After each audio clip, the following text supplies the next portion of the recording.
Bismillahirrahmanirrahim. Dear students and viewers, today we are going to discuss the structure elucidation through combination of electron impact mass spectrometry, infrared spectroscopy, ultraviolet spectroscopy, and proton and carbon-13 nuclear magnetic resonance spectroscopy. So before starting this topic, one should remember the following important points. One should remember what is the electromagnetic radiation spectrum, also basic concepts of EIMS, IR, UV, and NMR. One should also remember the concept of chemical shift and its definition and its scale. One should also remember the multiplicity using n+1 rule, that is Pascal triangle, or how a proton can split, that is splitting pattern. The masses of different fragments, one should also have an idea about it. A simplified correlation chart about frequencies of different functional group in infrared spectroscopy. Similarly, a correlation chart for chemical shift of different protons and correlation chart of chemical shifts of carbon-13 NMR. If you know all these tables and charts, then you will be able to interpret the structure in a right manner. Okay class, so we are going to recall some basic concepts. This is a slide which we have gone through before. Following here different structures provided to you, and the question here: discuss the environment and multiplicity of proton and carbon-13 NMR in given compounds. For example, this compound, how many type of proton are there, what is their multiplicity, and what type of carbon are there. Okay, there are two different type of carbon present, there are two different type of protons are present. In proton NMR there will be two signals. One signal will split into a triplet, the other signal will split into a triplet similarly, but the values of these two different triplet will be different because of the environment. Okay, so this exercise I have given to you before, so I believe you will solve this and will get the answer by solving this slide and these questions. You will be able to interpret the structure in a right manner. Okay class, multiplicity, this is again a recall of multiplicity, that how a singlet appear, doublet appear, triplet, single, quartet and quintet and so on. So this is the slide which we have already seen. These slides cover following the formula n+1 rule.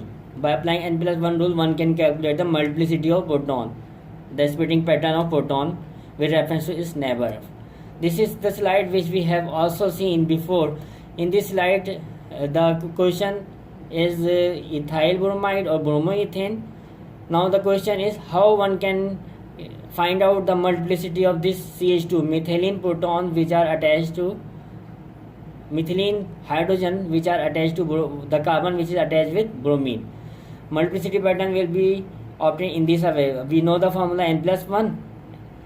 Okay, let's hide all these protons and consider the neighboring protons. Neighboring proton, there are 3 neighboring protons. In the formula n+1, apply 3 and 1 from the formula 4. That means this CH2 will split into quartet, 4 lines. Similarly, we have seen the splitting of methyl. The methyl will split into in the form of a triplet.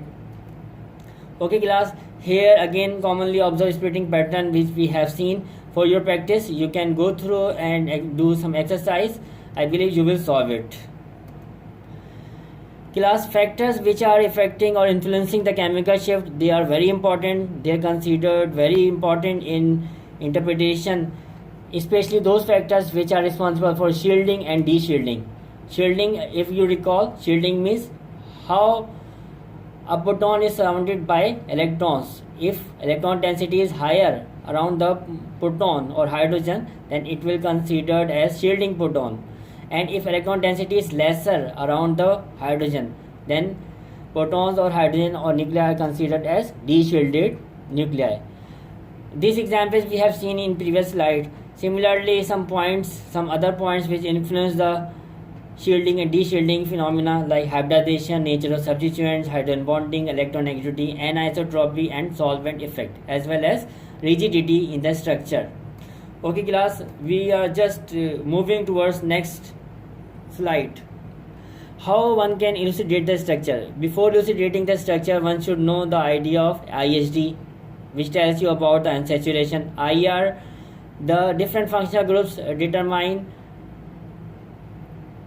by their frequencies. EIMS or mass fragmentation pattern also very important, which give the idea about the fragments. Proton NMR tells you about the number of signals and environment of proton. Similarly, carbon 13 NMR discuss the environment of carbon. In proton NMR, we have not studied how to calculate coupling constant. Actually, coupling constant is the distance between two peaks in a multiplet. Like if we have seen a triplet, then the distance from one end to other end is J value.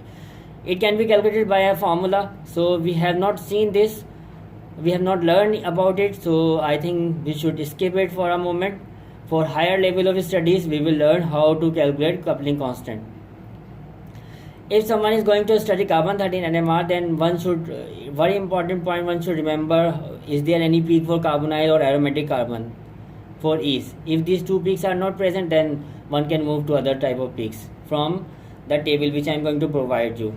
Okay, all information in combination form will give you the idea about the right structure. Probably one can obtain different type of structure, then the most suitable structure will be the right structure. Following here you can see the fragment methyl. If loss of 15 will be seen, then there is probability of loss of methyl. NO, if loss of 30, then possibility of loss of NO group. Similarly, the loss of acetyl is indicated by the loss of 43 unit. Here you can see different type of fragments and their mass is given.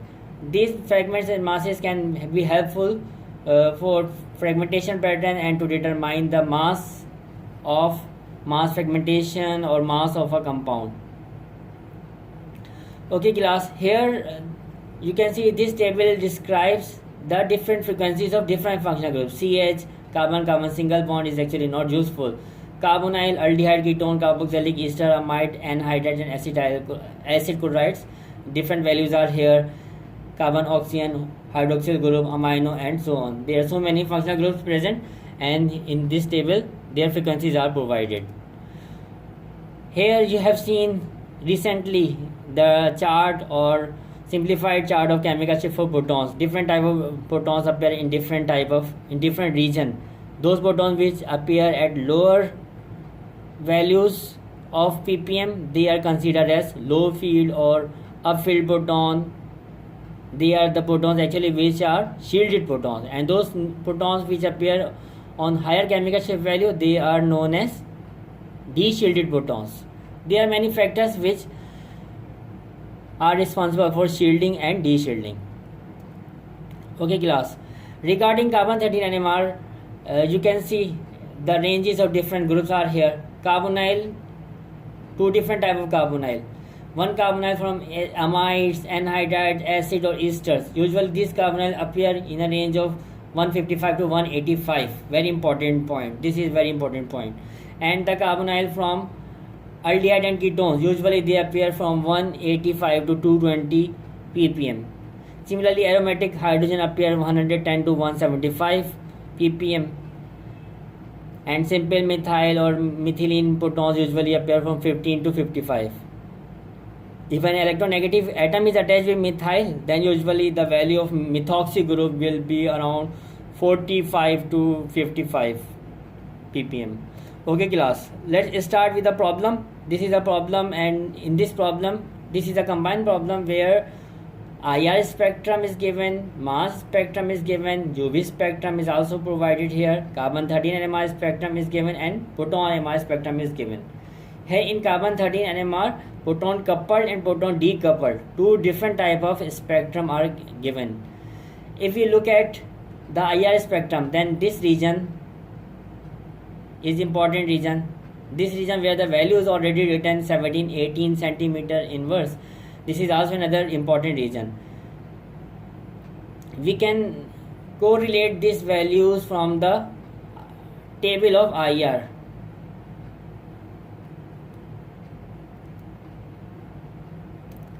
here.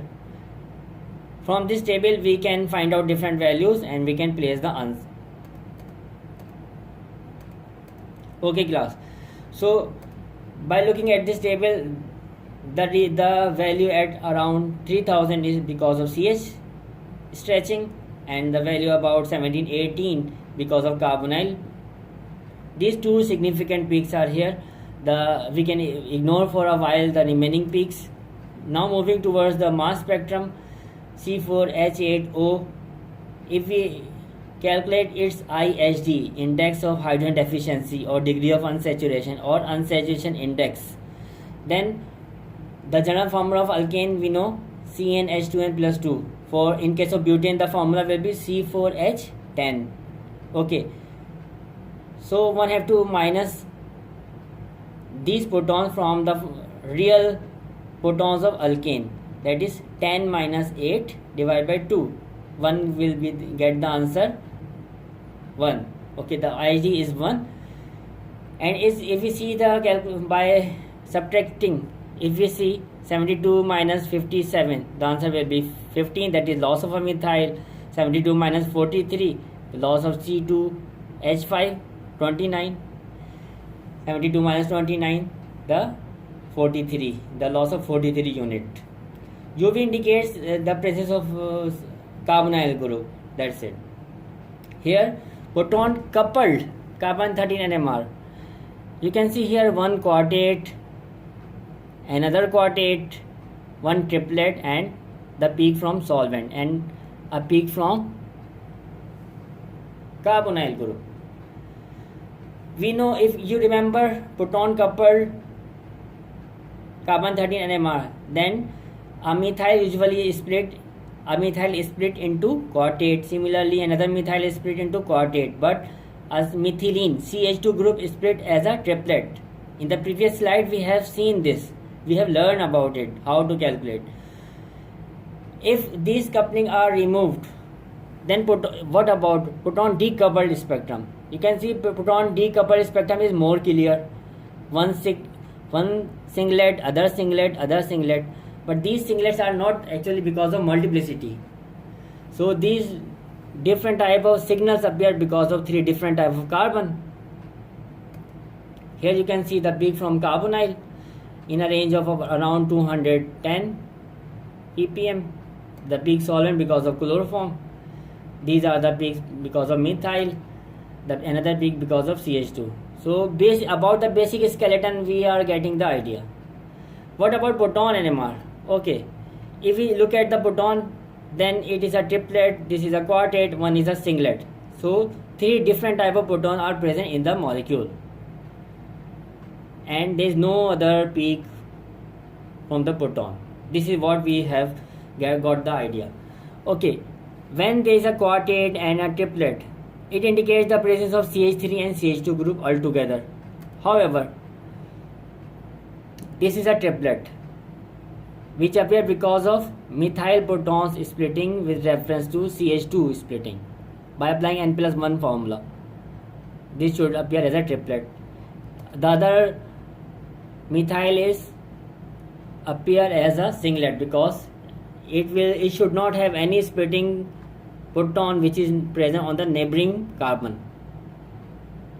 Another peak because of CH2 group. Now one can try to combine these units altogether, keeping in mind the formula C4H8O. One can deduce the structure. So what is the possible structure here? CH3CO, CH2, CH3. We can recheck this. Methyl, it should appear as a singlet. Yes, there is a singlet here. CH2, CH3. This CH2 should appear as a quartet. Yes, one quartet is here. CH3, it should appear as a triplet. By applying N+1 formula, yes, a triplet is here. So we have solved one of the question. Now we are going to solve another question. Again, IR spectrum given. 2984, the peak because of CH stretching. 1741, a peak because of carbonyl group. 1243, a peak may be because of carbon oxygen bonding.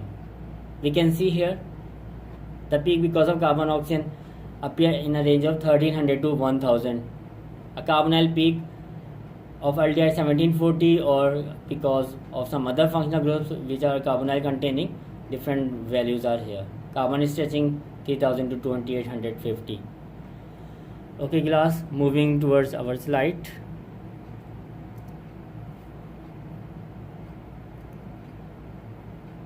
So we were solving this spectrum. So one is stretching because of CH carbonyl, and this one is because of carbon oxygen bonding.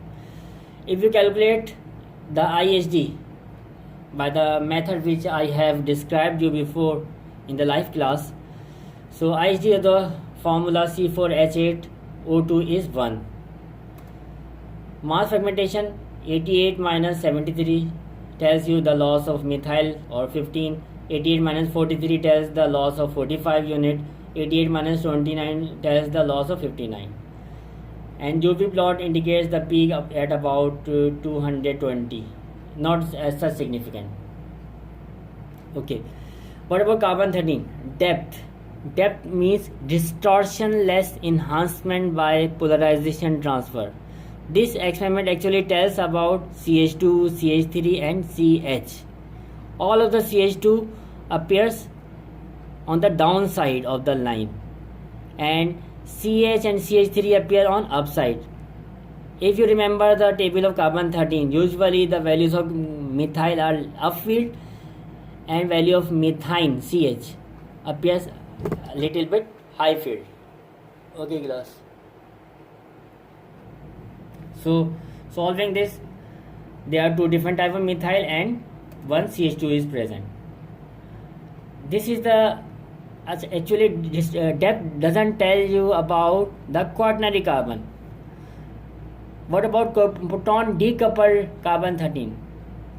All singlets here, 1, 2, 3, and the peak solved because of solvent, and this is the peak because of a quaternary carbon. Why it is quaternary carbon? Because in the depth we have not seen a peak here. If there is no peak, that means no CH, no CH2, no CH3. Let me clarify. Depth tell about CH2, CH3 and CH. Okay, depth tell about CH2, CH3 and CH. It doesn't tell about quaternary carbon. So a peak here, this is definitely because of a quaternary carbon, and this quaternary carbon should be a carbonyl group. Okay. This carbonyl of ester, the chemical shift value is in a range of 172 or 175. The lesser chemical shift value is because of esters. Usually esters, amides and carboxylic acid, their carbonyl appear in a range of 165 to 185. And carbonyl from aldehyde and ketone appear in a range of 190 to 220 nanometer, 220 ppm. Okay class. Look at the proton NMR. One proton NMR here. This is a triplet, a quartet, a singlet. Again similar type of pattern. Quartet, triplet and singlet. That means three different type of proton are present. Here we can also see three different type of proton are present. Three different type of carbon are present. Okay. The triplet should appear because of splitting with CH2 group here. Similarly, a methyl should appear as a singlet if there is no neighboring carbon doesn't contain any proton. This is a peak because of CH2 group, which is next to oxygen. That is why the value is quite downfield, higher value around 4.1 or 4.2 ppm. The answer will be here. You can see methyl, carbonyl, O, CH2, CH3. You can recheck this, the splitting pattern, by looking at the proton NMR. This way you can get your answer. We are going to solve another problem here. In this question, no significant UV compound contain bromine. Molecular ion is different peaks. That means two different protein. Two different bromines are there. If there will be one bromine, then we will see two peaks with a difference of m plus 2. But if there are two bromine atom, then three different peaks will be seen. Okay. This is the stretching, CH stretching. The other stretching are not so significant. 769 stretching because of carbon bromine bond. Okay, if you calculate the IHD, IHD tells you the answer. The value of IHD is 0. Okay, that means there is no unsaturation, no aromaticity. For aromaticity, the value of IHD should be greater than 3. Okay, no aromaticity, no carbonyl compound, no unsaturation. Mass fragment 204 minus 123, loss of 81, that is loss of bromine. 202 minus 170, 123, that is 79, loss of another isotope of bromine. What about depth? Carbon 13 MR. The value of methylene CH2 should appear downside of the line. These two indicates two different type of CH2 group present, and no CH3 is there. Okay, so these are two different CH2 group. Proton decoupled carbon 13. It tells the presence of quaternary carbon. There is no quaternary carbon here.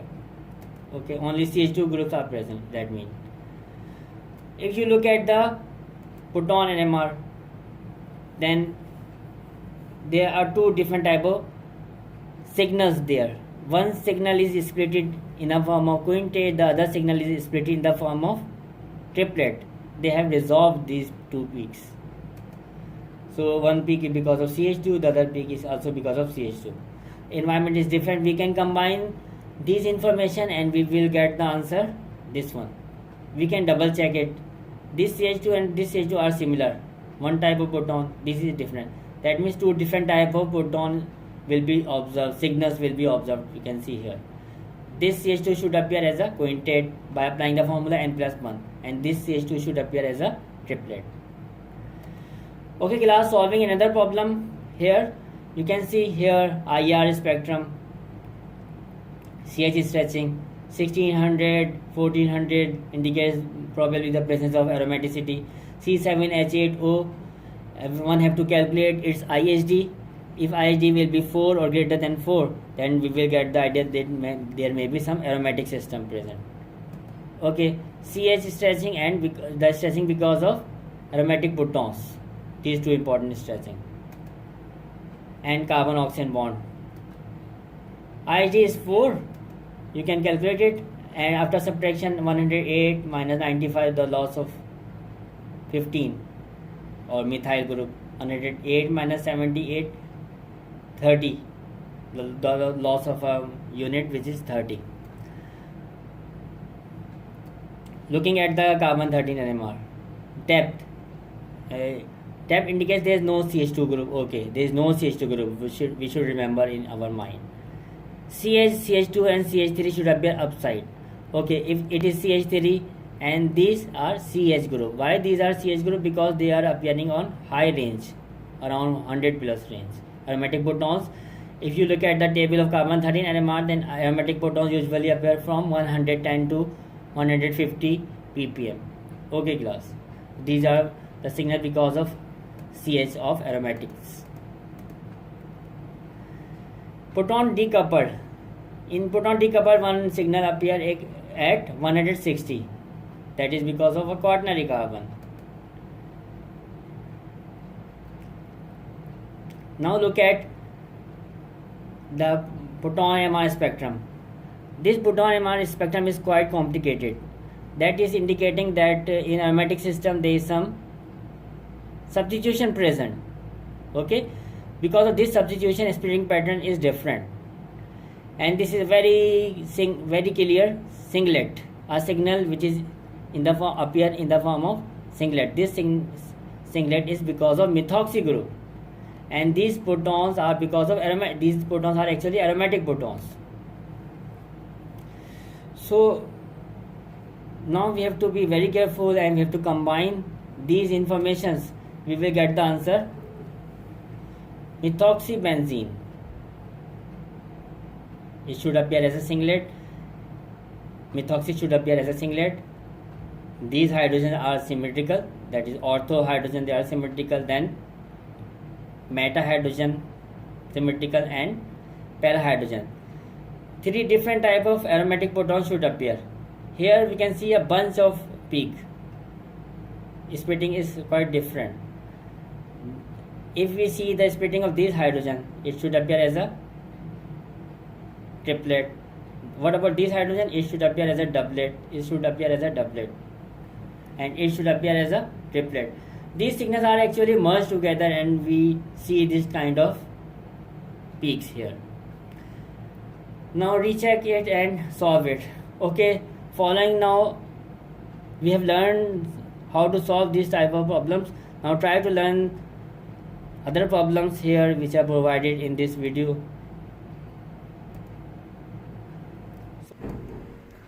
So students, so far we have tried to learn the basic techniques including EIMS, infrared spectroscopy, UV visible spectroscopy, and nuclear magnetic resonance spectroscopy, including both proton NMR and carbon-13 NMR. If structure is not solved by these techniques, then one have to adopt the other techniques, that is two-dimensional NMR. I also tried to give a basic concept of 2D NMR, although I didn't describe about them. So for higher class, we can study about 2D NMR. So far we have completed our topic regarding spectroscopy, and our next topic will be stereochemistry. I also realized so much that the way to give lecture in this way may not be as effective as we were able to conduct the class in a live session. Hope so the topic of stereochemistry cover will be through some other way like Zoom or some other method.